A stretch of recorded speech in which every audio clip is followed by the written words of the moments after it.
Ooh, what's up guys? Me, the Mediocre Duelist, here for another deck profile. This time it's one that I've been actually pretty excited to do now. Because of, as of the day that I'm uploading this, which is Friday, August the 19th, I believe. Yeah, 19th. Sorry about that. Yeah, no, it was, yesterday I went to my locals and this deck actually took second place, which I'm really happy about because, this is like, this was my first time actually playing this deck, in real life. I've only been playing it, on, Dev Pro and just, like, testing it out on there. And, like, even then, I barely, like, the most I face of meta is Blue Eyes. So, like, I'm really happy that I was able to at least, like, bring this out to, meta-heavy locals and actually, like, get some testing done. And, like, for this to go, like, as high as it did was just astounding to me.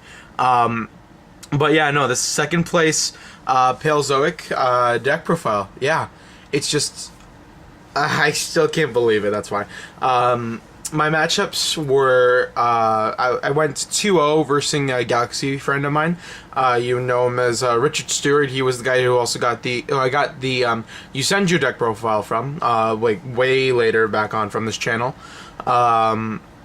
Yeah, I got it from him. First game, I just like opened up really well, and then second game, I had to work over first turn Infinity, which I was able to do. So I was just really happy about that. And then after, and yeah, I was just able to stop the rest of his plays from there. Match 2 was versus Extra Deck Monarchs. First game I won. Second game we did go into time, and I was down for 1,600 life points, but that was from a misplay of myself. So yeah, it was just my fault. But I was we just ended up doing a die roll just to say like screw it, let's just get this over with. And I have to say, unfortunately, I did get the upper hand. Like, when it comes to a die roll, you like you get excited when it happens, but like you don't feel like you deserved it because like it was all based on luck anyways. So it's just a cheap win, but it's a win nonetheless. But it was. But hey, I'm being serious when I say this though. First, game 1 versus the Extra Deck Monarchs. Went pretty well for my favor. Game 2 was okay. If we weren't in timed, I would be able to do a lot more. But yeah, and then game 3, match 3, I did have to go off versus Matthew Van Hoovel, winner of Toronto Regionals multiple times now. Usually playing Cosmos. This time he was playing a really cool build of Burning Abyss. It was basically Burning Abyss and Monarchs. And like you saw that from the Yu-Gi-Oh! Day Championship duels. I thought that deck was pretty cool, and I was able to hold my own a little bit for the first duel, but then second duel I totally bricked, and it was just kind of flopped there. So, but like I'm happy that I was able to at least get as far as I did with this deck specifically. But enough chatter. Let's get straight into this thing. So starting off, like I'm obviously starting off with a monster engine with the monsters, but because Palezocs are trap monster deck, I do want to start off with the trap monsters first. So first off, I'm playing 3 Palezoic Pika. Like basically, I'm playing 3 of every Palezoc. So Palezoic Canadia, Olenoidus, and Hallucinogenia. Basically, all of them summon themselves off of chaining a trap. So, like, either player activates a trap, you can activate this from the graveyard, except during damage step to summon it. Ugh, excuse me. The only problem is, a lot of people thought, like, it would be once you activate a trap, you could just, like, summon all of them from your graveyard. That's not how it works. It has to chain to the trap. So, if you want to summon multiple, you do have to activate multiple traps in a chain. Just to get out as many as possible. But like, you still run a decent amount of traps, and they can obviously chain to like the activation. Like if this was a trap card, you had another one in the graveyard, you could still do that. But let's actually go over like which one like does what. I'll just move these out of the way. These this is the main support that we got from the Dark Illusions. Obviously, this archetype just came out in the Dark Illusions. Basically, he is MST. He is Book of Moon, which is like stupid versus the Burning Abyss matchup. He is basically Shadal Dragon, the flip effect at least. No, excuse me, Tdil Beast. I keep saying dragon. This is Tdil Beast effect, where he can discard one Palezoc to draw 2, and then after, he's basically shrink. And yeah, if you don't know what shrink is, just half the attack and defense until the end phase. And they all have the stat line of 1200 attack, 0 defense, water aquas, so they're gonna go well with Tree Toad when the new set comes out.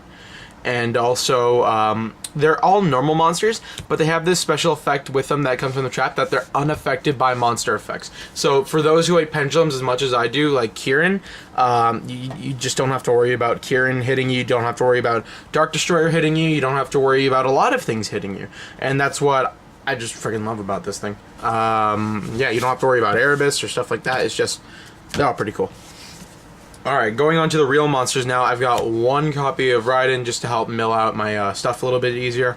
2 copies of Card Trooper, also because Raiden's a tuner, so like it lets me do synchro plays and reviving Quillbolt Hedgehogs, which I'll get to in a minute. Card Troopers is just another way to get through my deck a little bit easier. I could play Lila's, but at the same time I feel like Card Trooper is just a little bit better because I can control what I want to mill, and when he dies, I at least get a free draw off of it, so I kind of like this. Plus, also with Reasoning, it gives me another level target, so it makes what I mill unpredictable, and stuff like that. Next, I play 2 Quillbolt Hedgehogs, and then to complement it, 2 Plague Spreaders.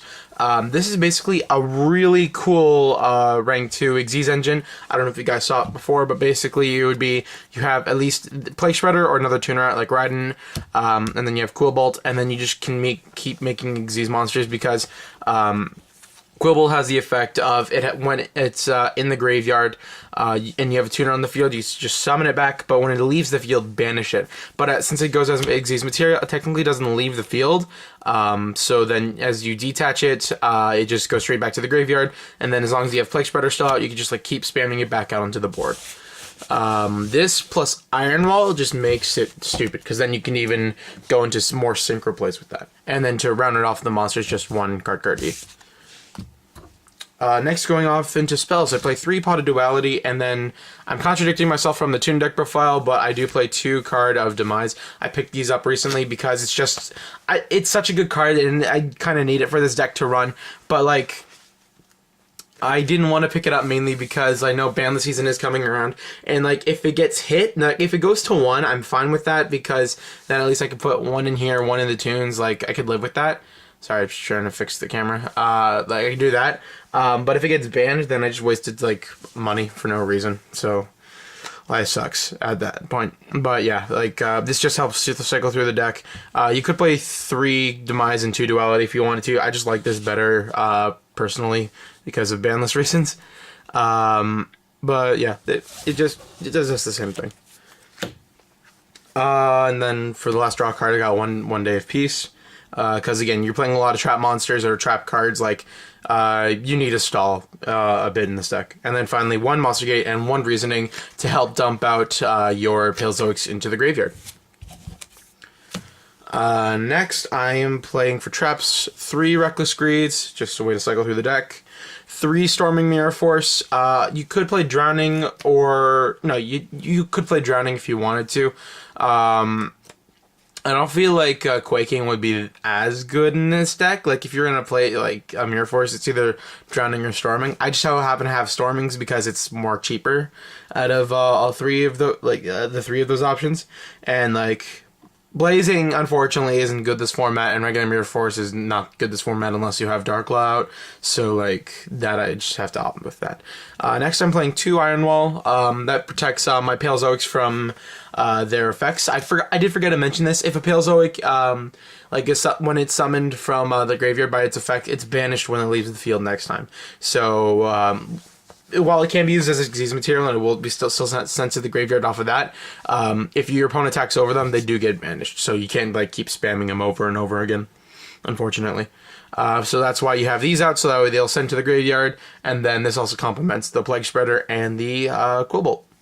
Next is just a bunch of 1-ofs. I've got 1 Legacy of Yatagarasu. This could be literally anything. It could be a strike if you wanted to. I just literally had a free spot. But basically, or like a Jar of Greed, it's literally the same thing, but what I like doing with this is like using this and one of the Palezocs in the graveyard, because like, it's basically a free +1. Because you would activate this, draw your card, so you went even, and then you have your Palezoc in the graveyard, summon it. You have a free monster and an extra card, so that's just the +1. And I just really like it.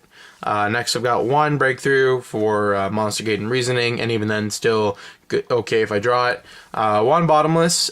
It does counter the Iron Wall, but like Bottomless is just such a good trap hole card, especially for this deck. I feel like I just had to play Bottomless out of all 3 of them, and not because that was the only one I had extra copies of. And then finally, 1 Solemn Warning just to end off the traps. Unfortunately, you cannot chain the Palezocs to counter traps. That's why I'm not really thinking about playing strikes in this deck, or if I am, just the 1 that I have anyways. But I feel like the 1 warning is good enough. And that is it for the main deck. Going off into the extra deck, I play 3 of their boss monster, Anomalocaris. Excuse me, it can be hard to pronounce these names sometimes. I just like how they looked and how they played. Basically, you need 3 or more level 2s to summon this guy. He's also unaffected by monster effects, and also when a trap card is activated from your side of the field and is sent to the graveyard, except during damage step, you can reveal the top card of your deck. If it is a trap card, you get it to add to your hand, otherwise send it to the graveyard. That's why we have a heavy trap count, so we can like get some extra resources off of using our Palezoc and stuff like that. And also why most of our monsters, or at least some of them, half of them, excuse me, because there are 8, like half of them work well in the graveyard. So if I mill it, it's not even that bad of a deal. And also it has a quick effect once per turn during either player's turn. I can target 1 card on the field and destroy it as the detach and destroy it, as long as I have a trap monster as an Xyz material. And yeah, it's just a really cool card, and I just can't wait for more support to come out where I'd be able to search and like activate trap cards from hand for the new Xyz coming out. Next, I'm playing 3 Sky Cavalry Centuria, because it's just like the best rank 2 right now. It's basically compulsing, and like I want to have the option to go into it a lot, because like it's kind of easy to run over, but it cannot be destroyed by battle as long as it has Xyz material, and like you can start compulsing stuff, so it gets rid of Beatrice and other problems that you just can't deal with.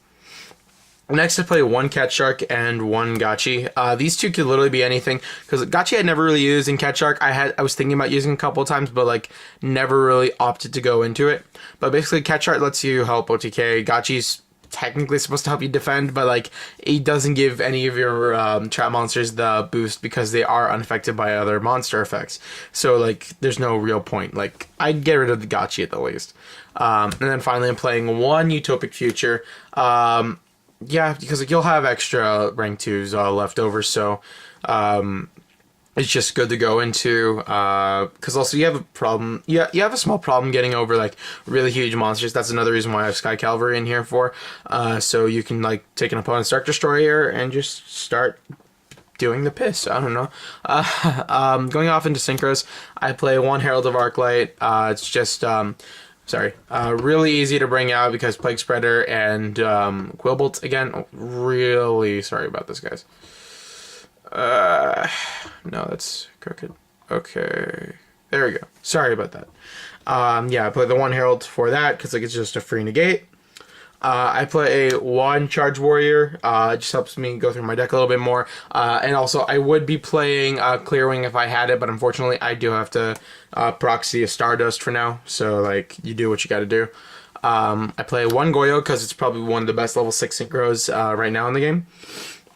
1 Black Rose Moonlight Dragon, because I can make it off of Raiden and Card Trooper, or Card Trooper, Plague Spreader, and another level 2. I'm definitely want to take this out maybe for another Ab-Zero, because like you never really do that anyways, but like it's just the option to do it. I opted to do this over regular Black Rose because like sure I want my stuff to be in the graveyard, but at the same time I want to be able to also chain my stuff and not have it die. So yeah, like at least the trap cards, not like monsters, like if they're already on the field I couldn't care too much about, but I mean I just need to have something out. So I want to be able to have my resources at least there. And then finally 1 Stardust, like I said, and then 1 Void Ogre Dragon, because probably one of the best cards in the format. Unfortunately, I think I brought it out once or twice. I wish I really recorded these duels, but like, it's just such a good card. Like, why would you not want to play it if you had the option to? Next, going off into side deck, I'm pretty sure like a lot of these is self-explanatory. I played the 2 Cyber Dragon, 1 Chimera Tech, 2 MST, and D-Fissure.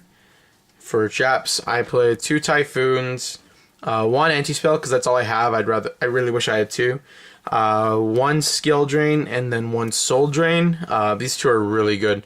Just versus any other matchup, basically, because like it at least lets you like slow down your opponent, and also like Soul Drain, especially because it stops graveyard effects. So like a graveyard and banish effects, excuse me. So it stops the Cosmos, and also it stops BA. It's say card effects or just monster effects? Monsters that activate in grave. So this could stop also Erebus, and also it can stop Idea and Erebus.